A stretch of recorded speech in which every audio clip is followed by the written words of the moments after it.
수능 특강 인용 글이기 때문에 뭐 일단은 아니 다른 걸 떠나서 그냥 좀 길어요. 요거는 음.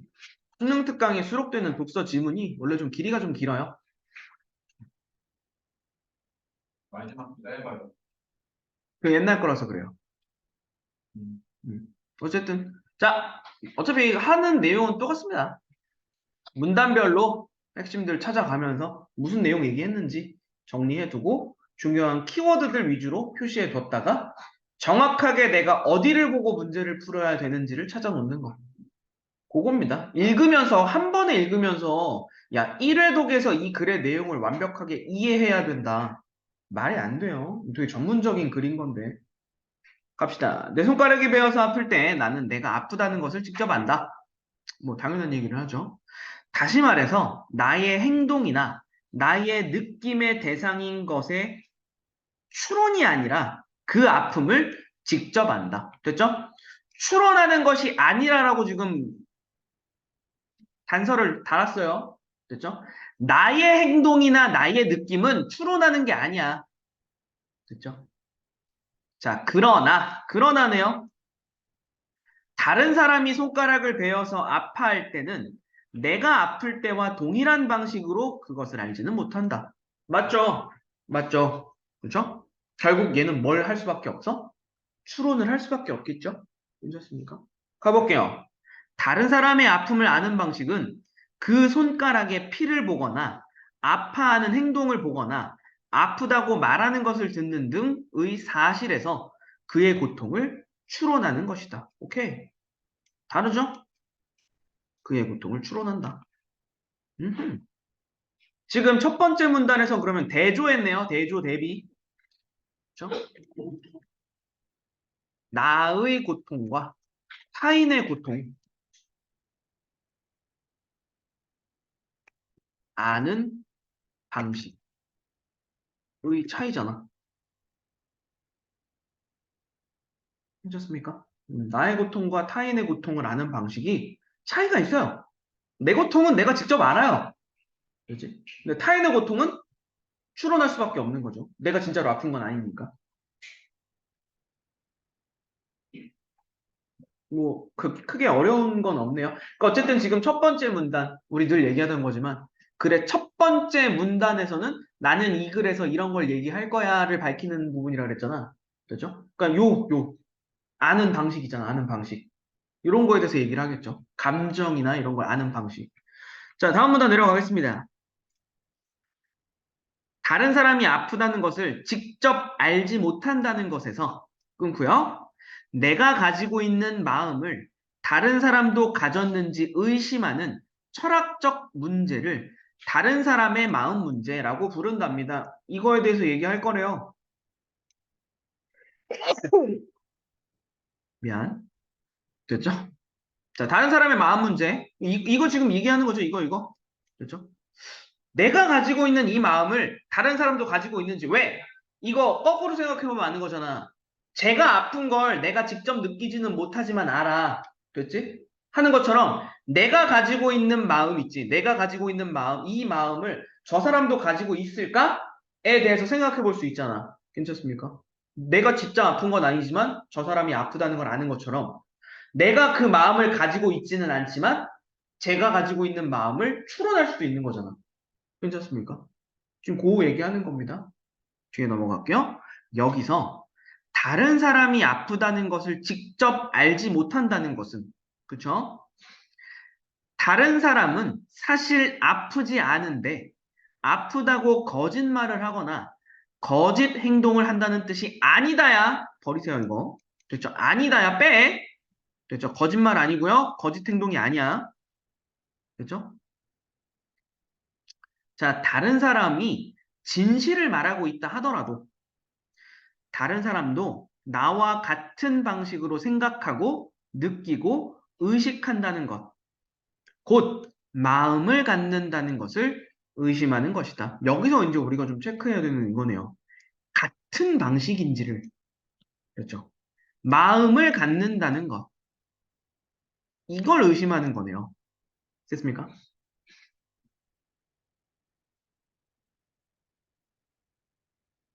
됐죠? 음. 자, 주의할 게 이겁니다. 내가 여기서 이제 의심하는 부분은 쟤 안 아픈데 아픈 척 하는 거 아니야? 이게 아니라, 괜찮습니까? 나와 같은 방식으로 아픔을 느끼고 있는 건가? 괜찮습니까? 이걸 의심하는 거라고. 됐나요? 아닐 수도 있잖아. 아닐 수도 있잖아. 그죠? 내가 손가락 베었을 때, 아, 나 아파. 아는 거랑, 제가 아프다라고 아는 거랑 다를 수도 있잖아.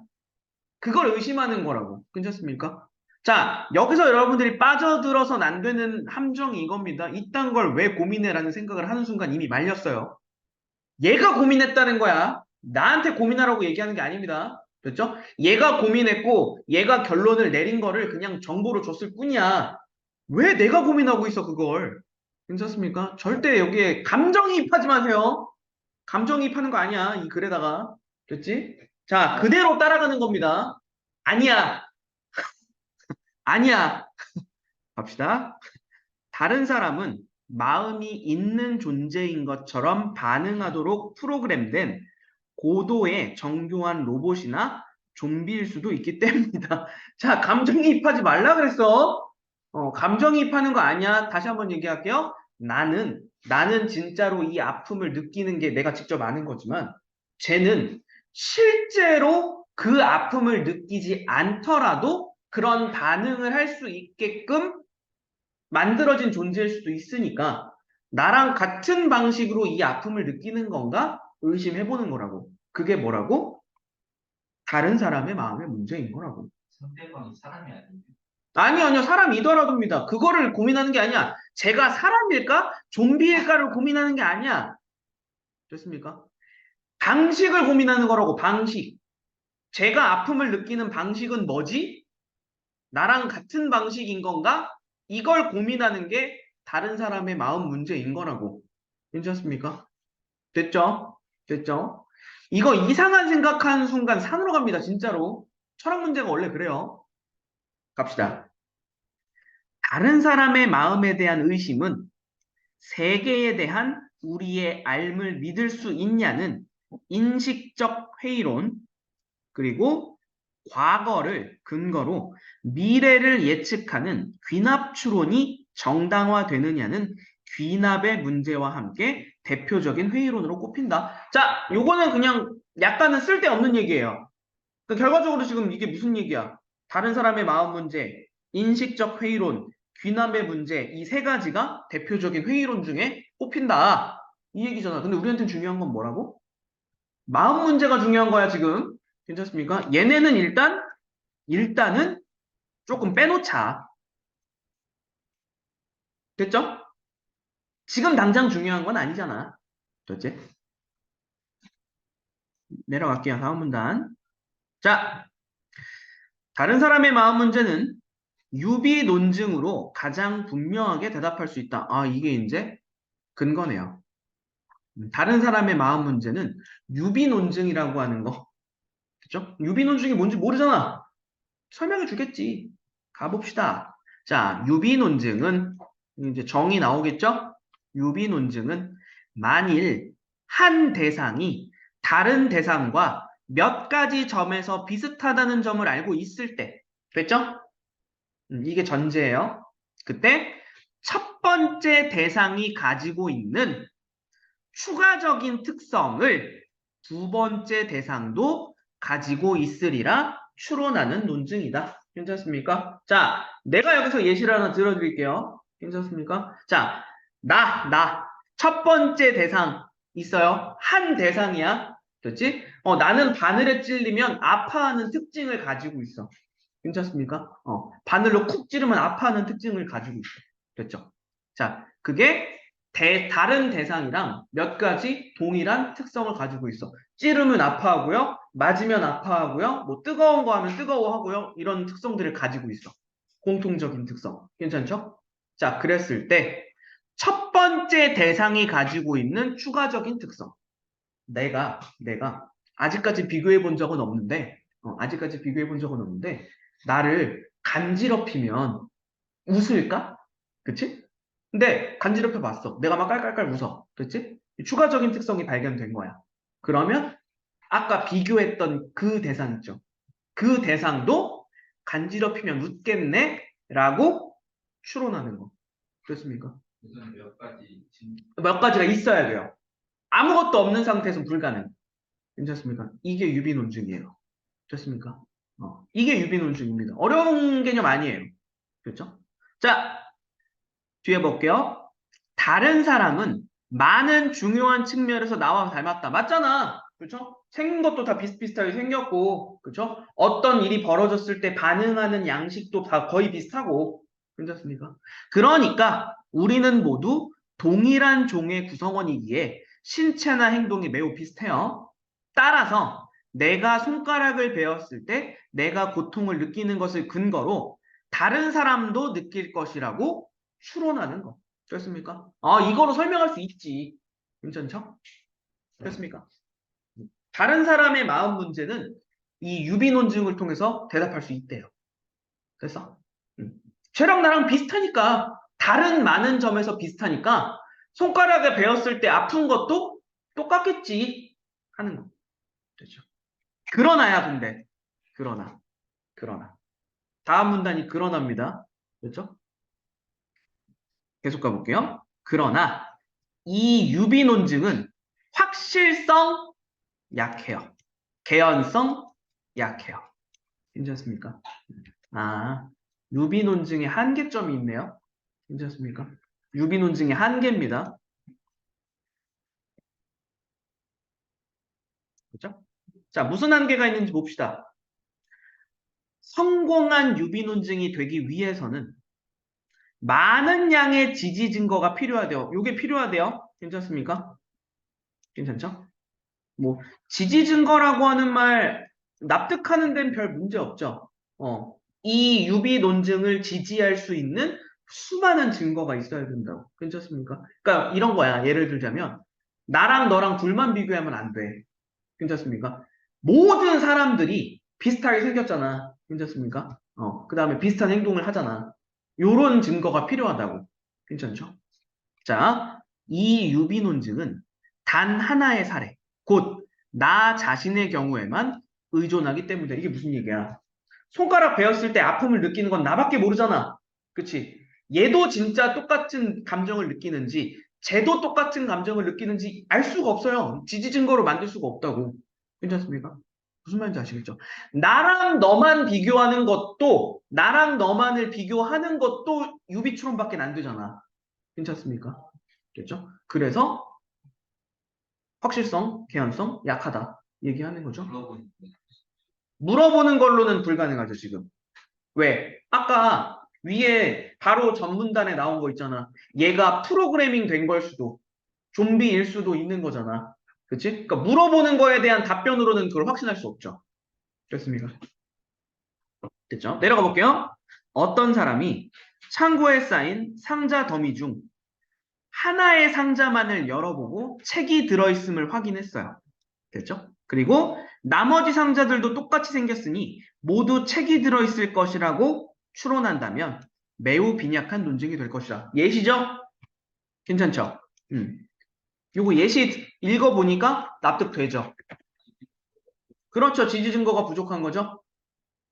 자, 다시 한번 얘기하는 거야. 방금 전에 우리 유비 논증에서 예를 들었던 거잖아. 자, 우리 이 강의실에 앉아있는 사람들이 생김새가 다 비슷하단 말이야. 사람이니까. 같은 종이니까. 그치? 그러니까 이 비슷한 종에 비슷한 모습을 하고 있는 사람이다라고 하는 공통성을 근거로, 됐죠? 내가 아픈 것처럼 쟤도 아플 거야 라고 얘기하는 건 상자 속에 물건이 뭐가 들어있는지 확인 안 했잖아. 근데 내가 그냥 마음대로 넘겨짚는 거나 다름이 없다. 이 얘기하는 거죠. 이게 한계가 되는 겁니다. 그러면 어떻게 해야겠어? 다음 문단 내려가시면 되겠죠? 자, 계속 이어서 가볼게요. 다른 사람의 마음을 추론하는 유비 논증도 이와 같다. 됐죠? 지금까지 해가 떠왔기 때문에 내일도 해가 뜰 것이라는 귀납 추론은, 귀납 추론 아까 방금 얘기 나왔었죠. 과거까지의 어떤 상황을 근거로 미래를 예상하는 거예요. 괜찮습니까? 과거에 계속해서 해가 떴으니까 미래, 내일도 해가 뜨겠지. 괜찮습니까? 자, 이러한 귀납 추론은 수많은 관찰 증거에 근거하고 있는데도 별 문제 없죠. 관찰 증거, 그죠? 내가 그동안 살면서, 그죠? 너네가 몇 살이지? 대략 한 20년 살면서, 괜찮습니까? 20년 살면서 매일 아침 해가 뜨는 걸 봤어. 괜찮습니까? 수많은 관찰 증거가 있는 거잖아. 자, 그런데 그것만으로 결론이 참임을 부정할 수 없다. 왜? 내일 해가 안 뜰 수도 있는 거잖아, 갑자기. 그죠? 그런 거잖아. 모르는 거잖아. 됐죠? 자, 결론이 거짓일 가능성은 언제나 존재하는 것이다. 이것을 우리는 귀납의 문제라고 한대요. 아, 수많은 관찰 증거가 있어도 결론이 거짓일 가능성이 있는 거. 이게 귀납의 문제래요. 됐죠? 요약 정리만 하고 이렇게 표시해 놓으면 별 문제 없겠죠? 수많은 관찰 증거에도 불구하고 결론이 거짓일 가능성이 남아있는 거. 됐죠? 자, 즉, 아무리 많은 증거가 제시되더라도 결론의 참이 보장되지 않는다는 점에서 귀납 추론은 정당화될 수 없대요. 항상 오류의 가능성이 남아있는 거니까. 됐죠? 여기서 말하는 정당화라고 하는 거 있잖아. 정당화. 정당화는 결론은 언제나 반드시 참이다인 경우만 정당화된다고 얘기해요. 괜찮습니까? 뒤에 넘어갈게요. 자, 이런 상황에서 단 하나의 관찰 증거에 의존하여 다른 사람의 마음을 추론하는 이 유비논증. 다시 돌아온 거예요. 우리 다른 사람의 마음 문제로 돌아온 거야. 괜찮죠? 자, 귀납 추론처럼 수많은 관찰 증거를 가지고 있는 추론도 오류가 있는데, 그렇지? 단 하나의 관찰 증거만 있는 거, 괜찮지?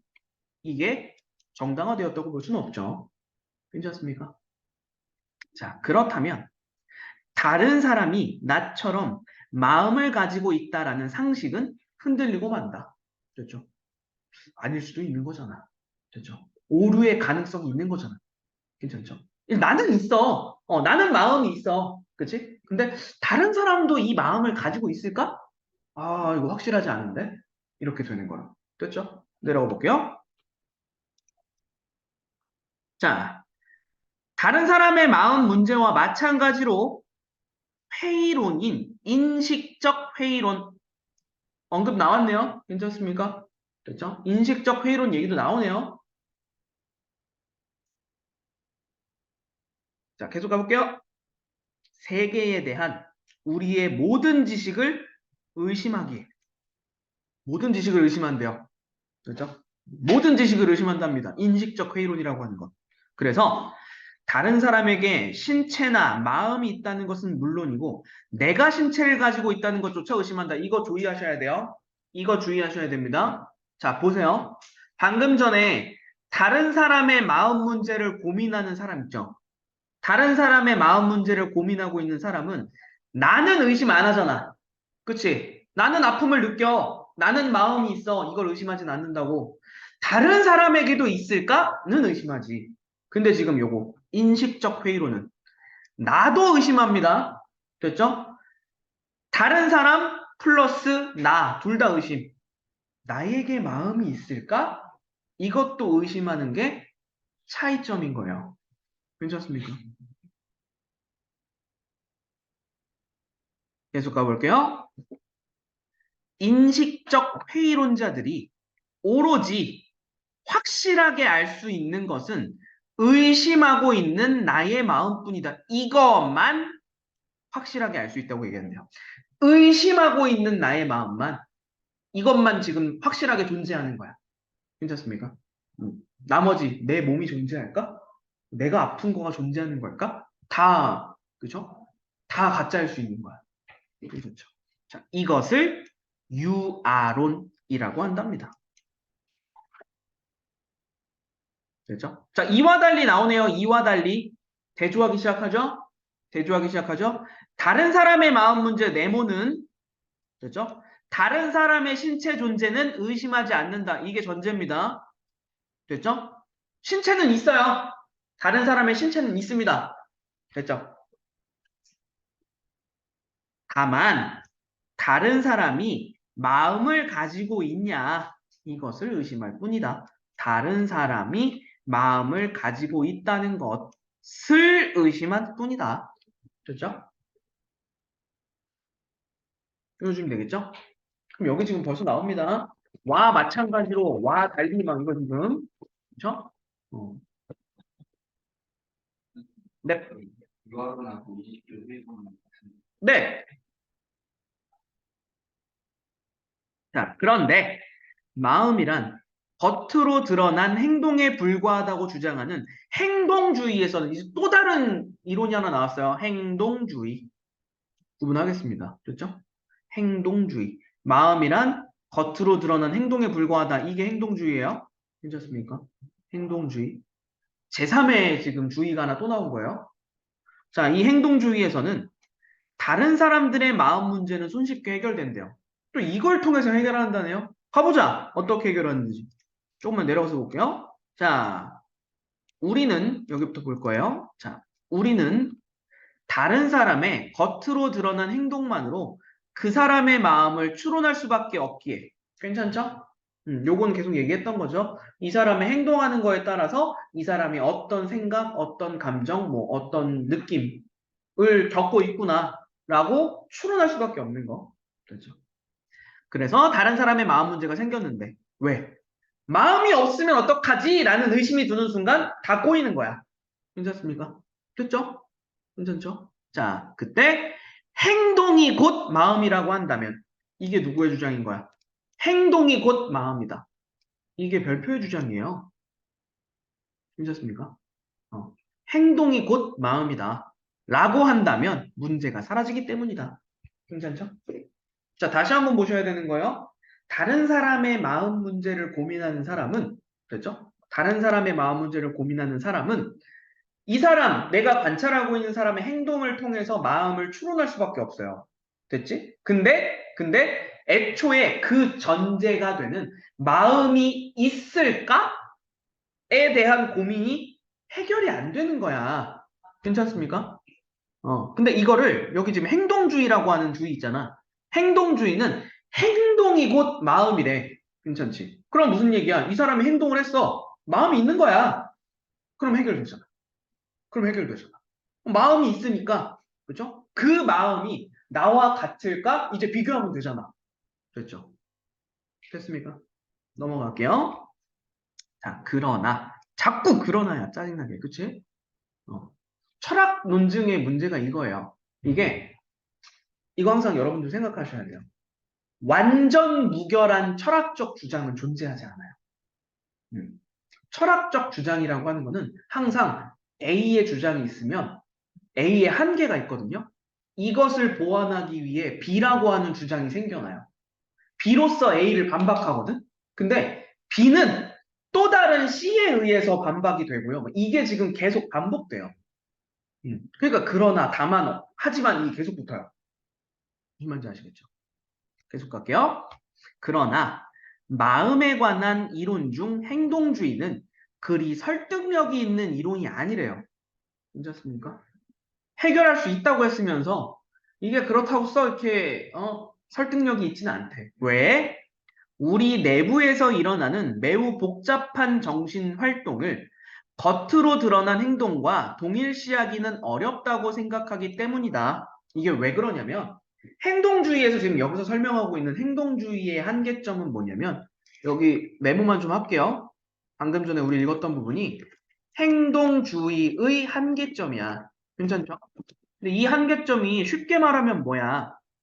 행동이 곧 마음이다 였잖아. 괜찮습니까? 근데 겉으로 드러난 행동이랑 사람의 내면에 있는 마음은 다를 수 있잖아.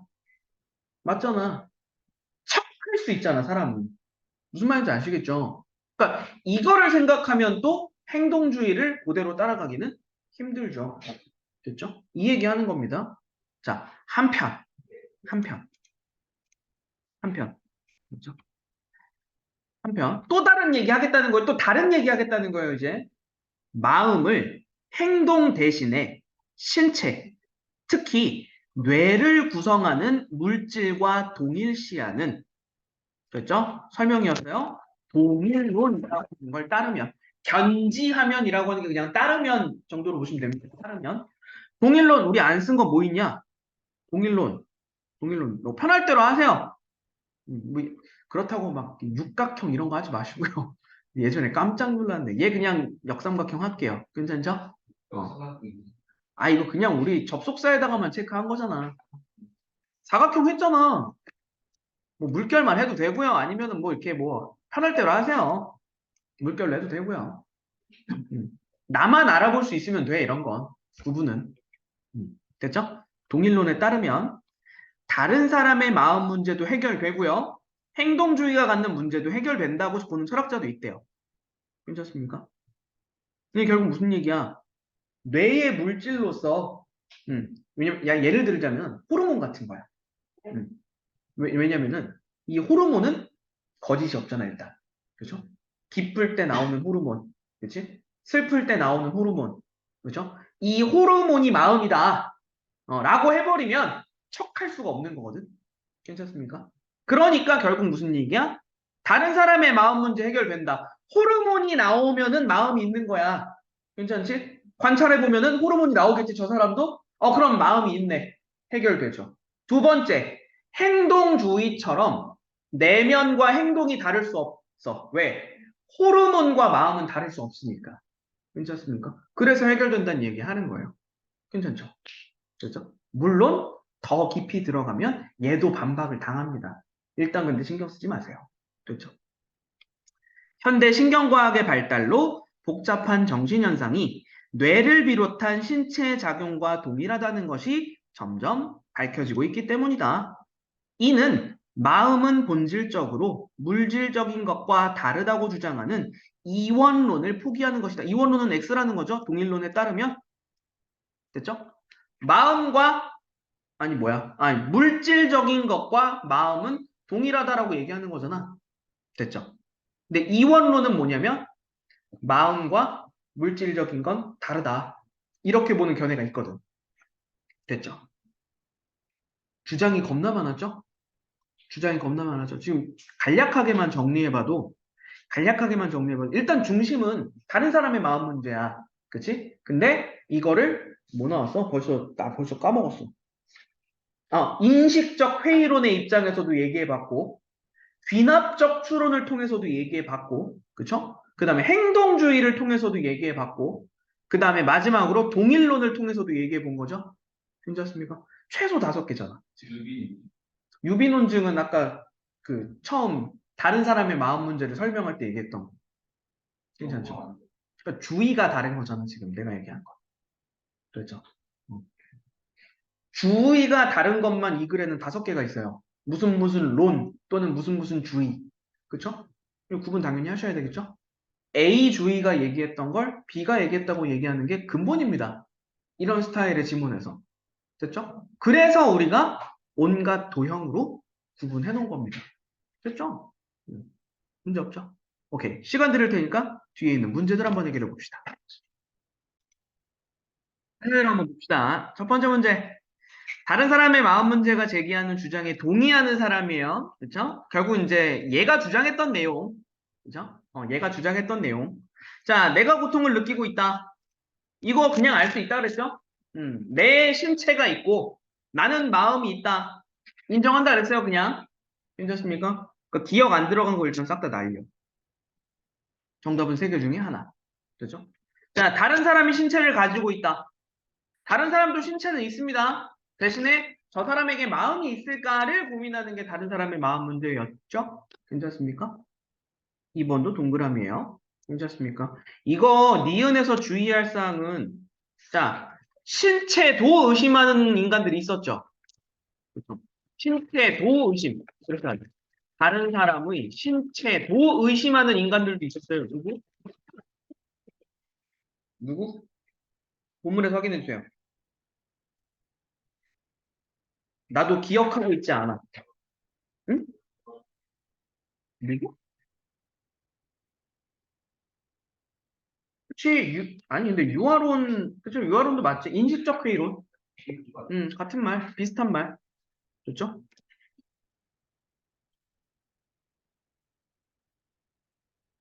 그렇죠? 이런 걸 찾아낼 수 있어야 됩니다. 이런 거. 그러니까 1번 문제 지금 니은 같은 경우에는 이 출제자가 의도가 있는 거야. 신체도 의심하는 인간들도 있었다니까. 그죠? 다른 사람의 마음 문제 주장을 동의하는 사람은 신체까지는 인정했어. 근데 국민에서 막 나불나불 신체도 의심하는 인간들도 있었으니까 누구나 수 있겠어라고 너희한테 묻는 거야. 일단 이게 맞는 말? 이런 거.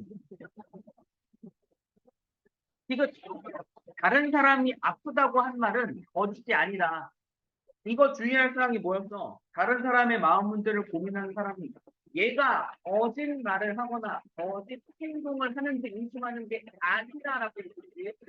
마음이 있느냐 없느냐에 대한 문제인 것이 얘가 거짓말을 하느냐에 대한 문제가 아니에요. 그러니까 거짓이 아니다까지는 괜찮습니다. 그렇죠? 마음은 뇌에 작용을 하고 이거 뇌작용으로 마음을 알 수 있어요. 질문해드립니다. 그러니까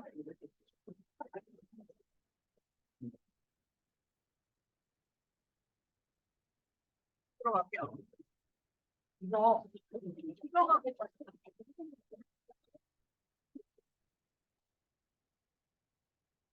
두 번째 위클에 대한 이용으로 위클에 대한 이해로 적절하지 않은 것 갑시다. 1번 유화론자 인식적 회의론 됐지? 인식적 회의론 그러면은 이원론자일 수 없다라고 얘기를 합니다. 괜찮습니까? 인식적 회의론이 뭐 하는 사람들이었는데 이게 자꾸 본인 왔다 갔다 할 수밖에 없습니다.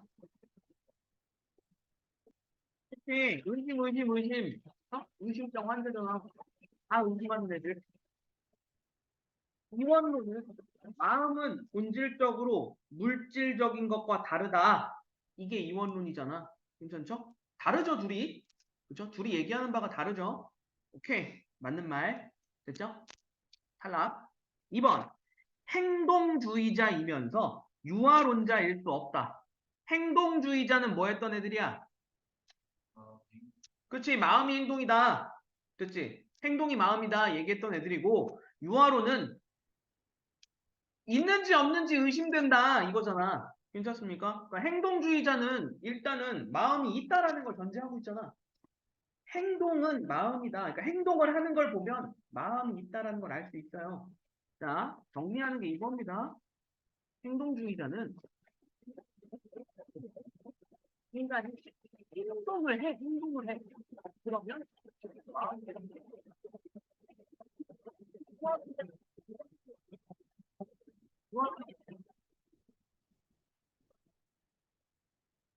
인격은 인생이라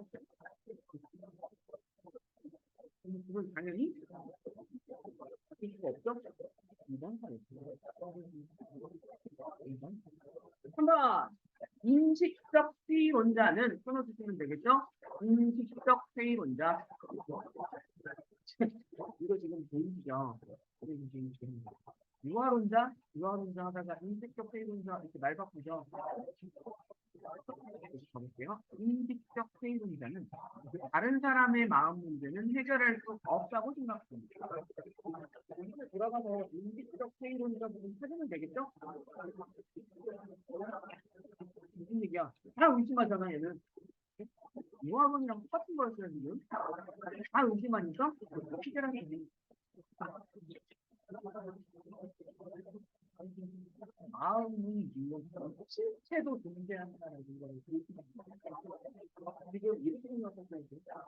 다른 사람의 마음 문제를 고민하는 사람은 실체는 있어. 근데 마음이 있는지 없는지 잘 모르겠어. 이거였단 말이야. 근데 뭐 없다라고 얘기하는 사람들이 당연히 해결이 안 돼.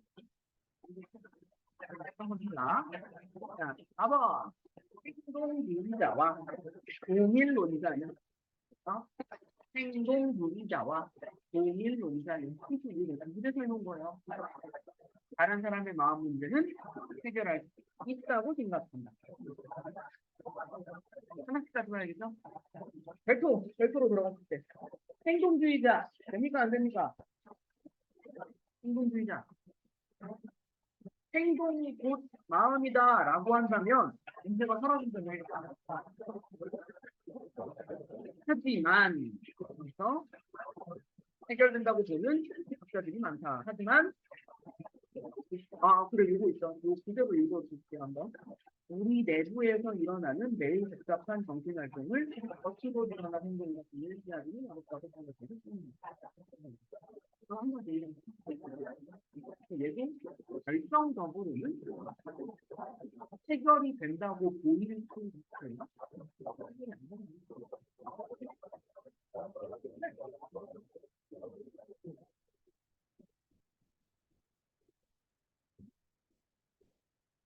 사실 이제 고민을 좀 해보는 거죠.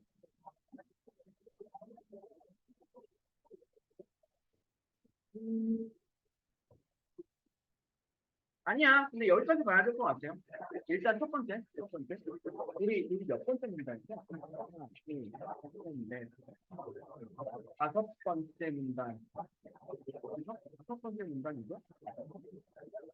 우리 힘을 쳐져 있는 그 위쪽에 있어요. 그러면은 일단은 여기까지. 본문에 대놓고 얘기하는 게 있어가지고 마음이란 겉으로 드러난 행동에 불과하다고 주장하는 행동주의에서는 다른 사람의 마음 문제는 손쉽게 해결된다. 일단 결론을 모두 박아버렸어요. 이게 지금 이렇게 보셔야 될 것 같아요. 제가 이거를 정리를 해볼게요. 지금 이번 문제에서 행동 중인가 옳다, 그르다를 판단하는 게 아니고 행동 중을 따르면 해결할 수 있다. 이건 조정입니다. 하지만 행동주의가 옳다고 보기 힘들다가 뒤에 따르면 해결할 수 있는 건 맞아요. 동일론자도 마찬가지죠. 동일론자는 호르몬을 가지고 할 수 있는 거니까 해결할 수 있었죠. 이렇게 접근하는 거면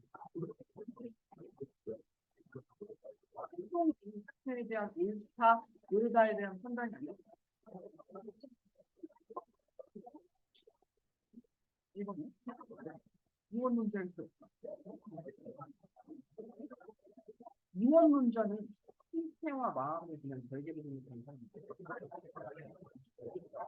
근데 이원 문제 같은 경우는 본인에서 이야기하는 일이 뭐냐면 신체, 마음, 인재하는 게 여부를 알고 이 순간에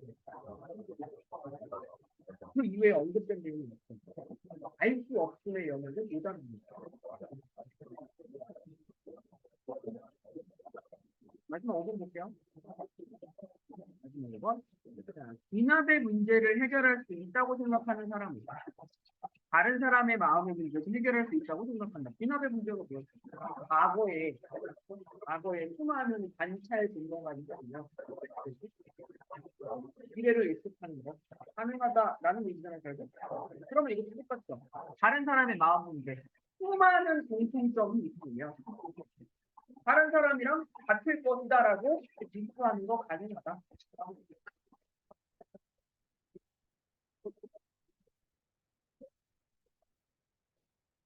중요한 문제 마지막 문제입니다. 이런 상황에서 다른 사람의 마음 문제를 고민할 때는 수많은 관찰 증거가 있는 말이 아니죠. 그걸 조심하셔야 되는 거예요. 다른 사람의 마음 문제 같은 경우에는 지금 이 추론을 할 때는 단 하나의 관찰 증거가 있을 뿐이야. 미납의 문제를 해결할 수 있다라고 하는 사람은 수많은 관찰 증거를 가지고 있는 거죠.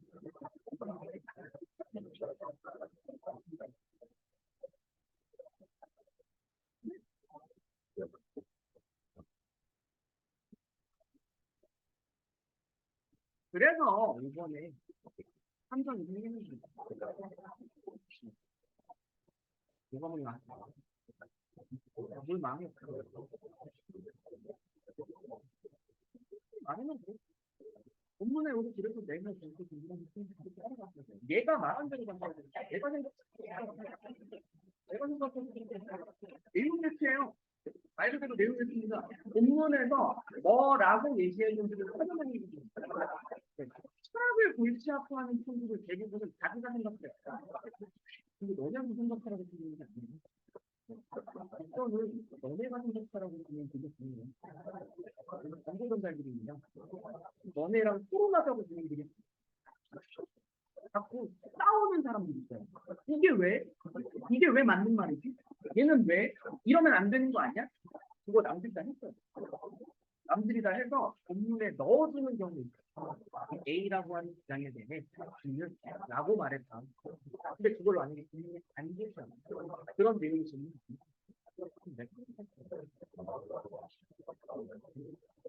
가정을 말씀드리는 것은 모의고사나 학문이나 학문학과랑 다른 연계들입니다. 이런 데 들어가 있는 글들이 조금 여러분들에게 탄력을 요구하는 생명력이 창의적인 사람을 신선하고 이해하는 되지 않다고 생각합니다. 통계를 선발하는 제도가 아닙니다. 이 글을 제대로 그냥 글자를 읽은 게 아니라 그걸 보고 나의 새로운 어떤 창의적인 생각을 끌어낼 수 있는 수가 아니에요. 다시 천천히 읽어보셔야 돼요. 다시 천천히 읽어보셔야 됩니다. 조금 더 후에 시간도 드릴 거예요. 지금 당장 해결 안 되고 후에 개별적으로 점검을 하시는 게 드릴 겁니다. 이때 다시 한번 들려주세요. 한 번에 이해하려고 하면 유심이라고 얘기합니다. 자, 다른 사람의 마음을 이제 기억으로 비교하죠. 자, 몇 가지 점에서 비슷하대요. 다른 대상과. 괜찮습니까?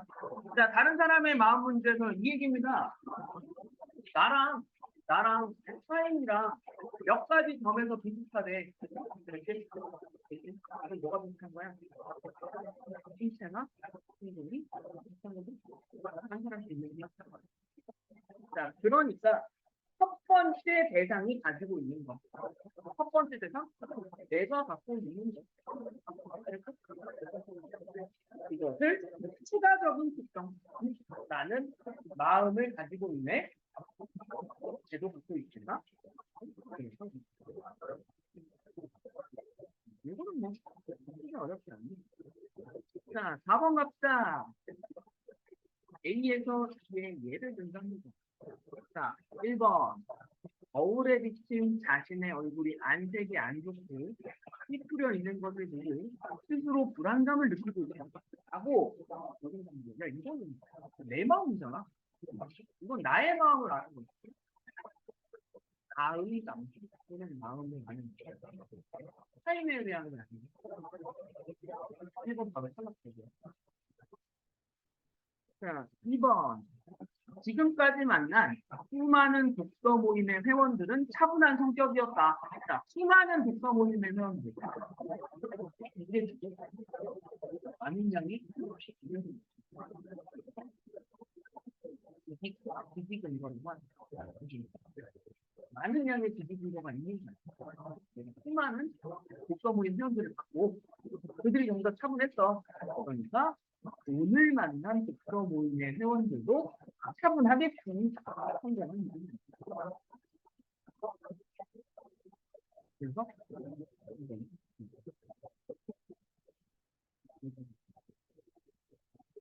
자, 대신에 한번 휴대전화 한 대를 분해해봤대요. 다른 휴대전화 구조가 똑같으리라 이렇게만 봤으면 3번에서 되게 요즘에 줄 거예요. 근데 이게 뭐가 있냐면 특히 모델이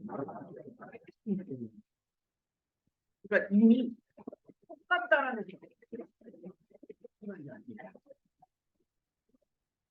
같은 모델이지만 같은 뭐라고 해야 돼 구속품과 같은 디자인과 같은 기술로 만드는 게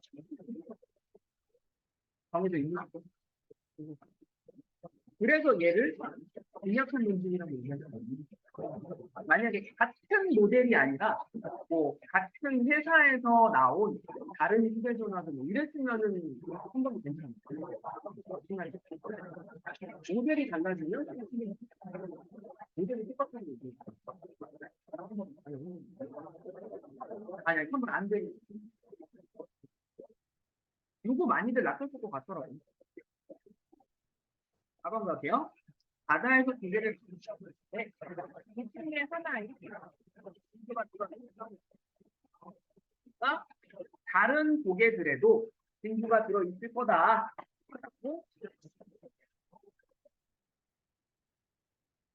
관찰 증거에 근거하여 하나만 봤습니다. 그죠? 고개를 만들면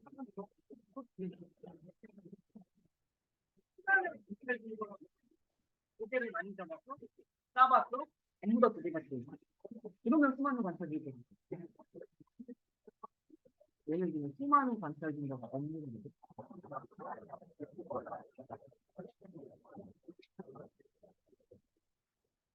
하나만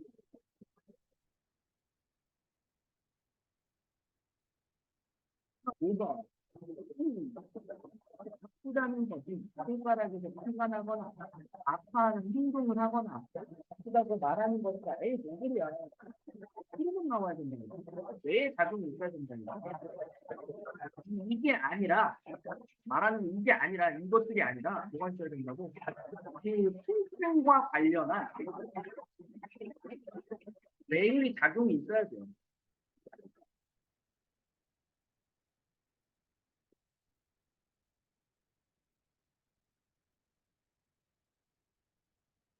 번의 정답 2번이었고요. 자, 마지막에는 5번. 이게 좀 이렇게 골치아파. 자, 보기에 있는 내용도 한번 읽어볼게요. 영화나 소설에 나오는 동기. 이거 리얼 동기 얘기는요. 이 동기. 겉으로 보기에도 시체처럼 창백하고 무기력하며 맞아도 전혀 아파하지 않기 때문에 사람과 쉽게 구분이 된다. 이거 있어요. 관찰 가능한 차이점이 있습니다. 신체적 차이가 이미 있어요. 그런데 철학자들이 말하는 결국 철학적 동기, 철학적 동기는 겉으로는 구분이 되지 않아요. 차이가 있죠? 하지만 마음이 있다는 것을 의심합니다 행정비랑 다른 종교죠.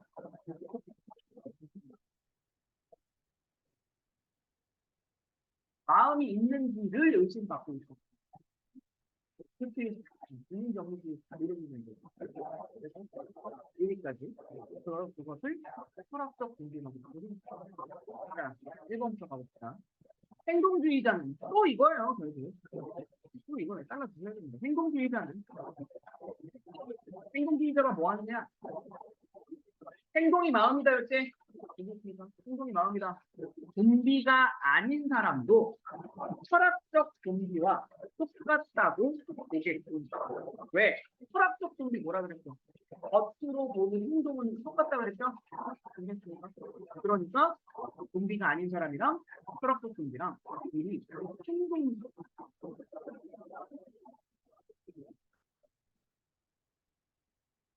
따라서 똑같다고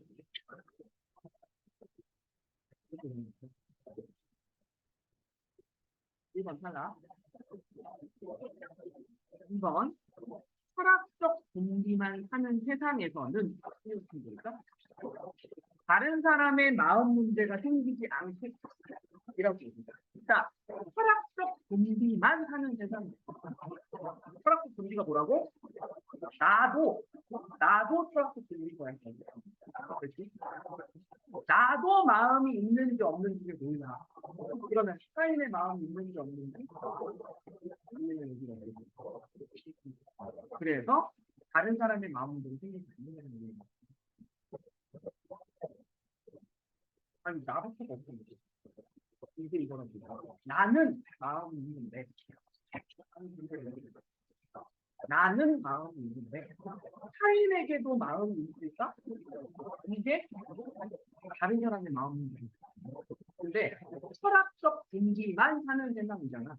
여기서는 나에게는 마음이 있다라는 전제가 있어. 갈 때부터. 이 얘기하는 겁니다. 자, 그리고 단서, 이거에 대한 설명. 아, 다른 사람의 마음 문제라고 하는 게 나는 마음이 있죠.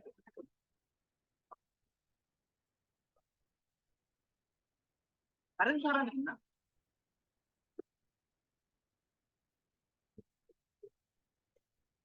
그걸 진행하는데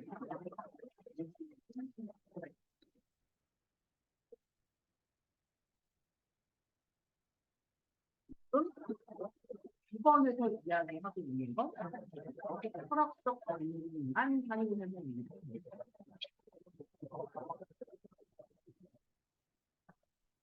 아니,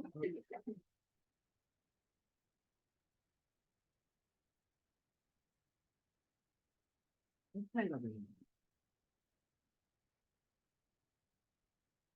괜찮나요? 됐죠?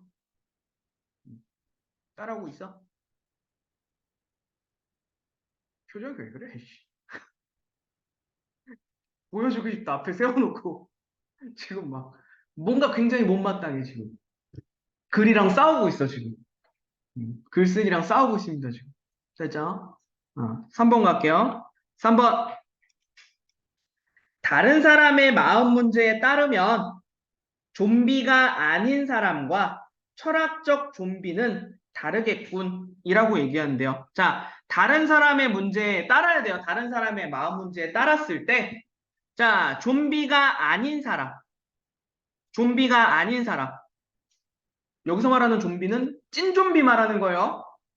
괜찮습니까? 자, 찐 좀비가 아닌 사람 생각해 볼게요. 첫 번째, 좀비가 아닌 사람?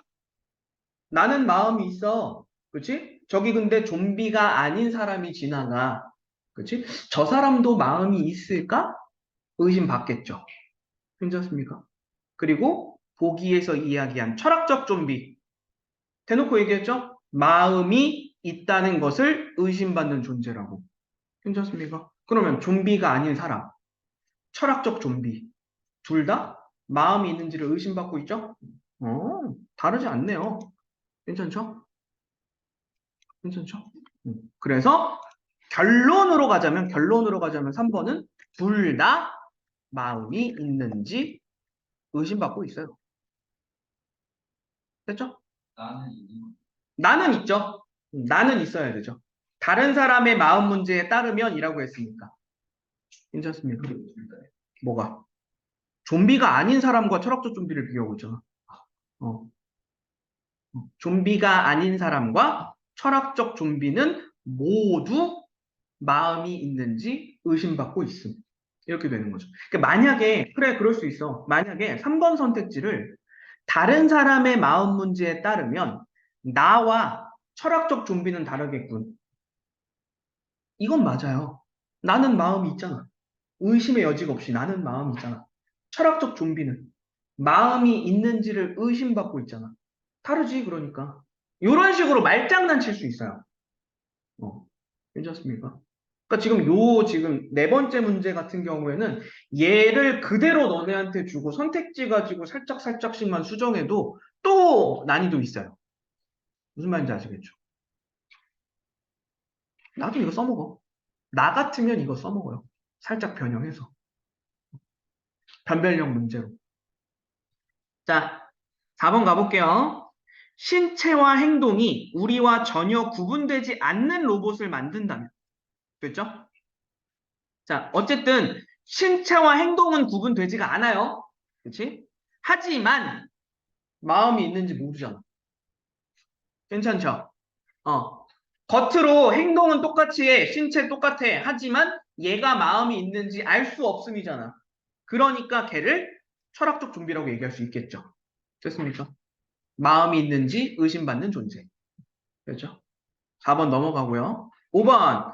철학적 좀비가 정말로 있다면 괜찮죠? 철학적 좀비가 정말로 있다면 다른 사람의 마음 문제를 해결하려는 유비 논증이 틀렸음을 입증할 수 있겠군. 무슨 얘기야? 자, 철학이 아니라 다른 사람의 마음 문제를 해결하려는 유비 논증, 이 뭔지를 본문에서 일단 먼저 확인하셔야 돼요. 유비 논증을 통해서 해결하는 거. 어떻게 해결했어? 어떻게 해결했어? 수많은 공통점이 있기 때문에. 괜찮죠? 수많은 공통점이 있고 나에게 마음이 있으니까 쟤도 마음이 있겠지. 요렇게 해결하는 게 유비 논증을 통해 마음의 문제를 해결하는 거였죠.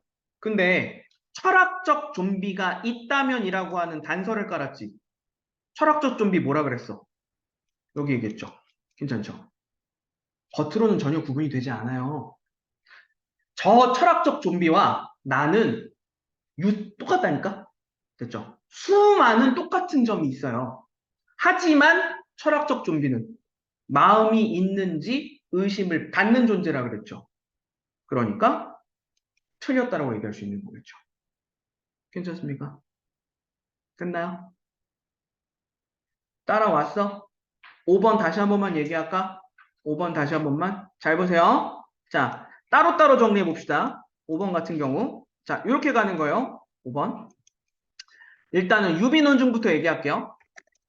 됐죠? 유비 논증을 통해서 다른 사람의 마음 문제를 해결해 봅시다. 됐죠? 유비 논증. 자, 나랑, 그죠? 나랑 다른 사람이라고 하자. 나와 다른 사람을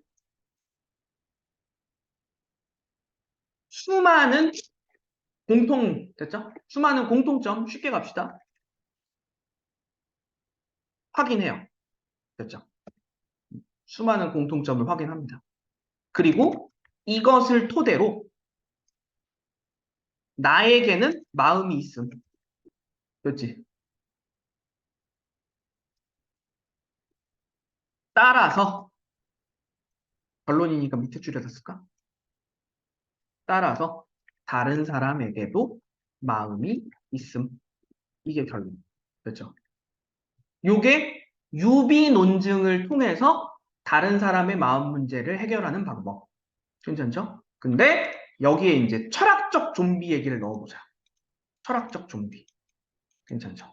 철학적 좀비는 결과적으로 뭐가 중요해? 위에 보기에서 얘기했지만 좀비가 아닌 사람이랑 겉으로는 전혀 구분되지 않아. 그렇죠? 나와 전혀 구분되지 않음. 그렇죠? 그러니까 따라서 보겠어. 수많은 공통점이 발견되겠지.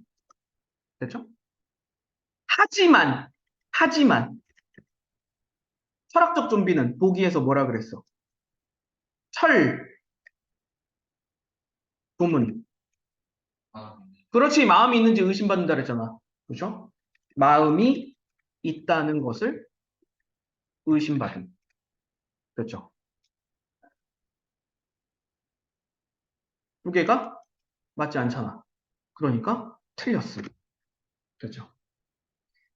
괜찮습니까? 비문학을 풀 때 가끔 이렇게 그 머리를 좀 써야 되는 문제들이 있어요. 마지막에 푸세요. 맨 마지막에. 괜찮습니까? 맨 마지막에. 어. 우리 항상 얘기하지만 100점이 1등급이라는 생각은 하지 마세요. 물론 100점을 지향해야 되는 건 맞지만 100점이어야만 1등급이 아니야. 괜찮습니까? 줄 건 줘. 하지만 내가 가져가야 될 걸 확실하게 가져갑시다. 됐습니까? 이런 문제는 그런 문제예요, 사실. 줄 건 줘에 해당하는 문제입니다. 그렇죠? 맞출 수 있다면 좋지만 맞추지 못한다고 해서 치명적이진 않아요. 괜찮죠? 오케이. 요게 마지막 문제였죠? 네. 여기까지 보시면 되겠네요.